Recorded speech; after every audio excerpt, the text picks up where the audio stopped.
The Bible isn't just a book of random stories. It's 66 different books that come together to tell one story. An incredible one about God's love for us. And now for an amazing story.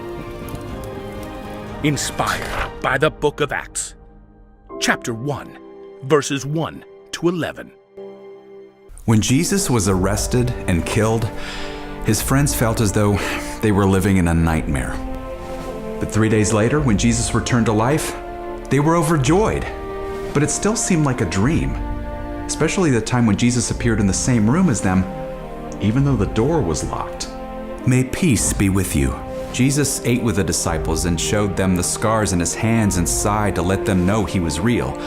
But Thomas wasn't there at the time. I must see the nail marks for myself. That's the only way I'll believe. A week later, Jesus appeared again. This time, Thomas got to see him as well. My Lord and my God. Jesus continued to show up for his friends over more than a month. He walked down the road with two of them, and he even at one point told Peter where to catch fish. It is the Lord. He even made breakfast on the beach for Peter and several of the other disciples. Peter, I want you to feed my sheep. Jesus reminded his friends that everything he had done on earth was part of God's plan to rescue his people. This is what is written. The Messiah will suffer. He will rise from the dead on the third day. But Jesus also made it clear that the story was just beginning. After 40 days, Peter, Thomas, and the other disciples climbed the Mount of Olives, eager to see Jesus once more. It's always mountains with him. That big sermon he preached on the mountainside. We hiked up here to pray the night he was arrested. And there was the mountaintop where God spoke from a cloud that Jesus is his son. You know, not all of us got in on that one. Oh, right. Wonder what he's up to this time. It's gonna be amazing. Well, Jesus can do anything now. Even get rid of the Romans. And we get to hang out and watch while he does it. I doubt it. What? Well, just... That sounds more like what you want than anything else. I mean, think about what he told us in Galilee. Go and make disciples of all nations. Baptize them in the name of the Father and of the Son and of the Holy Spirit. Maybe the all nations thing is an exaggeration. But you do have a good point this time. At last, they reached the top of the mountain where Jesus was waiting for them. Lord! The disciples gathered around Jesus. Peter couldn't wait any longer to discover what was going on. Lord, are you going to give the kingdom back to Israel now? Jesus smiled at his friends, compassion in his eyes. You should not be concerned about times or dates. The Father has set them by his own authority. You will receive power when the Holy Spirit comes on you.